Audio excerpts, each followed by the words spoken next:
धन्य धन्य पीछीधारी, धन्य धन्य पुस्तकधारी, धन्य धन्य पीछीधारी, धन्य धन्य पुस्तकधारी। आत्मज्ञान बिन हो कैसे, आत्मज्ञान बिन हो कैसे, पीछी पुस्तक गुणकारी। आत्मज्ञान बिन हो कैसे, पीछी पुस्तक गुणकारी। पीछी पुस्तक से हो, पीछी पुस्तक से कोई धर्म न पाए रे।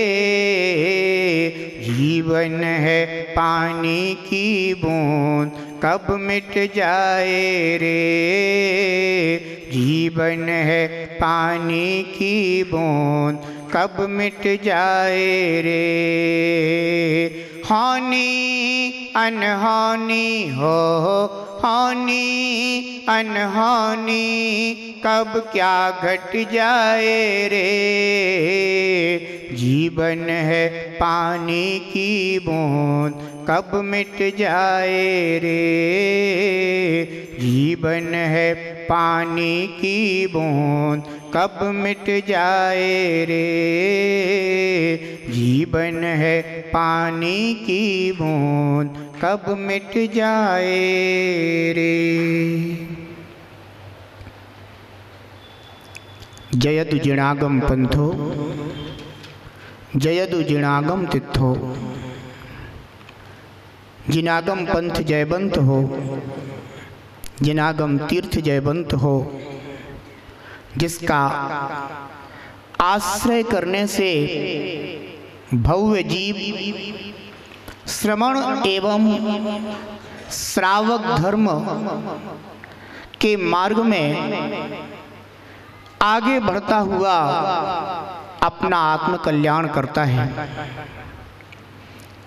इस कलिकाल में, इस पंचम काल में एकमात्र जिनागम ही है जो हमें समीचीन धर्म का मार्ग प्रकाशित करता है। भव्य जीव जिनागम का आश्रय करके ही समीचीन धर्म को प्राप्त होते हैं, हो रहे हैं और आगे भी होते रहेंगे। आचार्य भगवान योगिंदु देव हमें जिनागम के आश्रय से ही जो समीचीन धर्म है, मोक्ष मार्ग है, कल्याणकारी मार्ग है, वह प्रकाशित कर रहे हैं। इस धरा पर, इस मनुष्य पर्याय में जन्म लेना अत्यंत दुर्लभ कहा गया है। उसमें भी जैन कुल का मिलना बड़े पुण्य पुरुषार्थ का फल है। बंधुओं, मनुष्य पर्याय तो जीव को अनेकों बार मिली है, पर जिन मुद्रा धारण करने वाले जीव बड़े बिरले हैं। जब तक यह जीव जिन मुद्रा को धारण नहीं करता, तब तक आत्महित का मार्ग प्राप्त नहीं होता। मोक्ष मार्ग रत्नत्रय स्वरूप है, और जिन्होंने रत्नत्रय धर्म को धारण किया है, बंधुओं, वे ही इस जगत में तीनों लोकों में महानता को प्राप्त हुए हैं।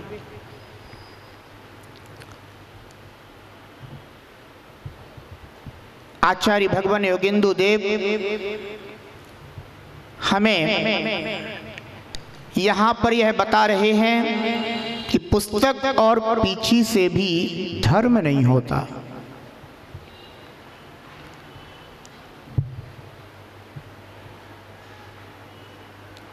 एक गृहस्थ है जो गृह में स्थित रह करके निरंतर यह भावना करता है कि हमारे जीवन में वह क्षण कब आएगा, वह समय कब आएगा, वह अवसर कब आएगा जब मैं भी निर्ग्रंथ मुनि मुद्रा को धारण करके पीछी कमंडलू को हाथ में लेकर के इस धरा पर विचरण करूंगा। वह भावना करता है कि यह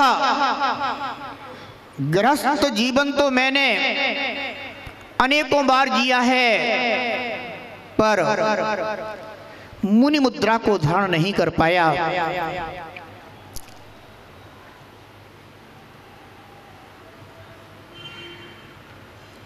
वह क्षण कब आएगा जब 28 मूल गुण धारण करके मैं इस धरा पर निर्ग्रंथ मुद्रा को अंगीकार करके विचरण करूंगा। बंधुओं, जो भव्य जीव पीछी कमंडलू को धारण करके निर्ग्रंथ मुनि होता है, वह तीनों लोकों के जीवों के द्वारा पूज्यता को प्राप्त हो जाता है। यद्यपि आचार्य भगवान कुंद देव ने मुनि मुद्रा के विषय में 2 प्रकार के लिंगों का कथन किया है, एक द्रवलिंग और दूसरा भावलिंग। जो निर्ग्रंथ वेश है, दिगंबर वेश है, पीछी और कमंडलू जिसका चिन्ह है, केसलौंच आदि कर्तव्य है, ऐसा जो द्रव्य वेश होता है इसे द्रव्य लिंग कहा गया है। और जो रत्नत्रय में निज आत्मा का स्वरूप है, ऐसे अखंड आत्मा का अनुभव करने वाला निर्ग्रंथ मुद्रा का धारी भावलिंगी संत कहलाता है। आचार्य भगवान कुंद देव ने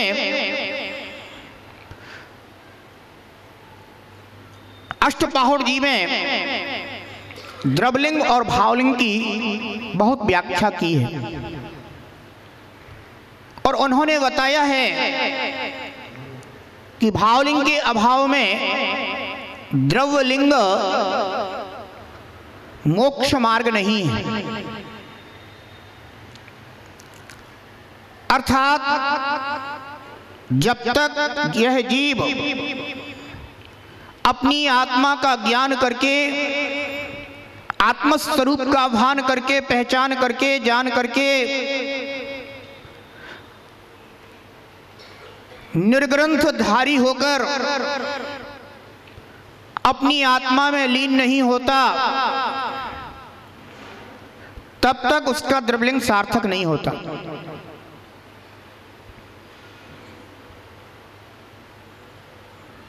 जैसे कोई विद्यार्थी विद्यालय जाता है, स्कूल जाता है, तो वह उस विद्यालय में जो भी ड्रेस कोड निश्चित होता है वह उसे ही धारण करके जाता है। परंतु केवल ड्रेस धारण करना स्कूल जाने का इतना ही प्रयोजन नहीं है। स्कूल जाने का प्रयोजन है कि वहां जो ज्ञान प्राप्त कराया जाता है, अध्ययन कराया जाता है, उसे प्राप्त करना। यदि कोई मात्र ड्रेस पहन करके रोज विद्यालय जाए परंतु विद्या अध्ययन में रुचि ना रखे, विद्या अध्ययन ना करे, तो उसके लिए वह ड्रेस कोई प्रयोजनभूत नहीं रहती। फिर तो यही कहा जा सकता है कि जिस तरह कोई स्कूल नहीं जाता, ड्रेस धारण नहीं करता, जैसा वह व्यक्ति है वैसा ही यह ड्रेस धारण करने वाला भी है। दोनों में कोई फर्क नहीं है, कोई अंतर नहीं है।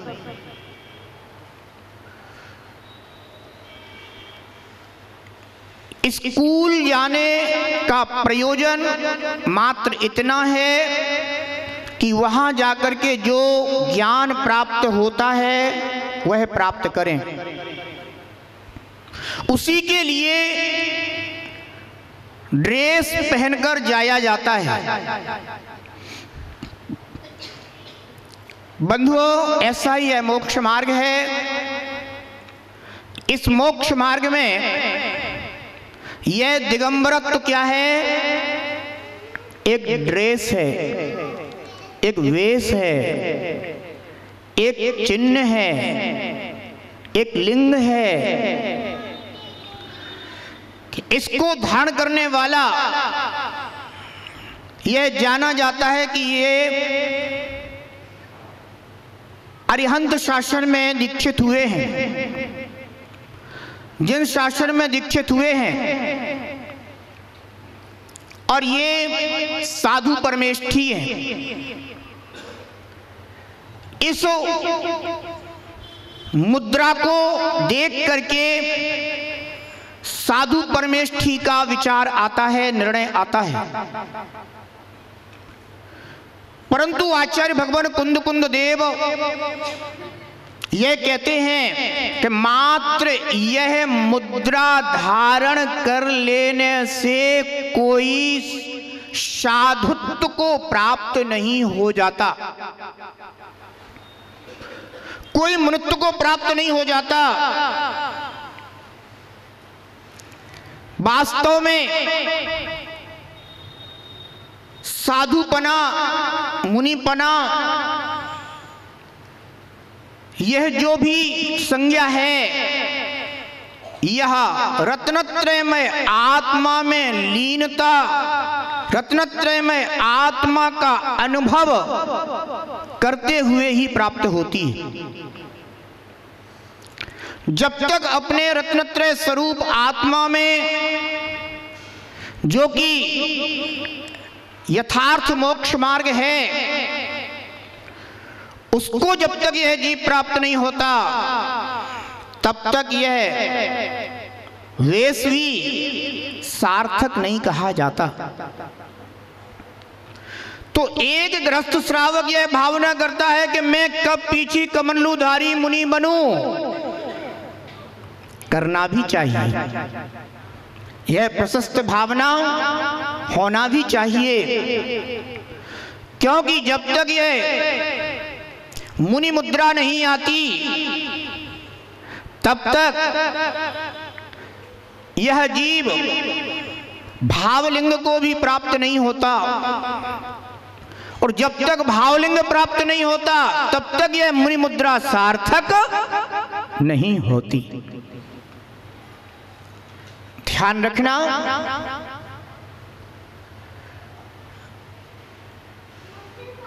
स्कूल में अध्ययन या ज्ञान तभी प्राप्त होता है जब वह भेष होता है।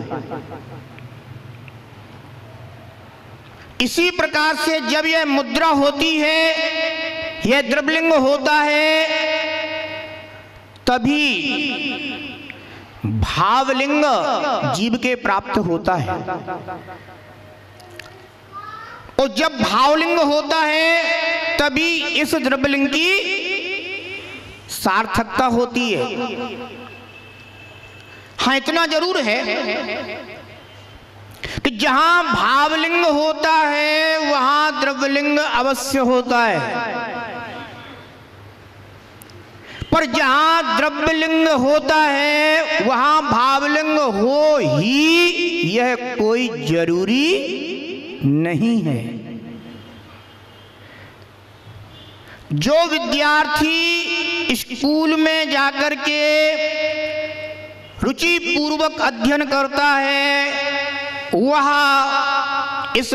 अपनी स्कूल की वेशभूषा ड्रेस जो भी है वह उसको अवश्य धारण करता है, परंतु जो मात्र वेशभूषा या वेश को ही धारण करने वाला है वह रुचि पूर्वक अध्ययन करता ही हो यह कोई जरूरी नहीं।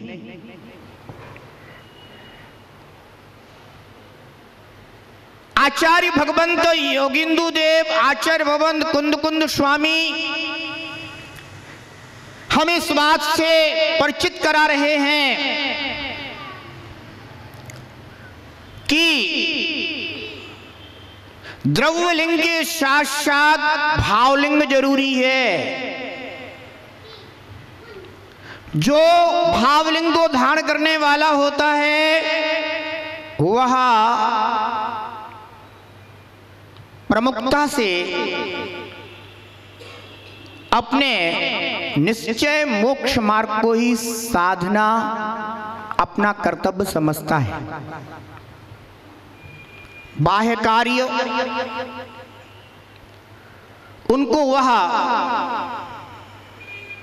प्रमुख नहीं मानता, यहां तक कि जो प्रशस्त मोक्ष मार्ग है जिसे व्यवहार मोक्ष मार्ग कहा जाता है वह उसे भी गौण रखता है।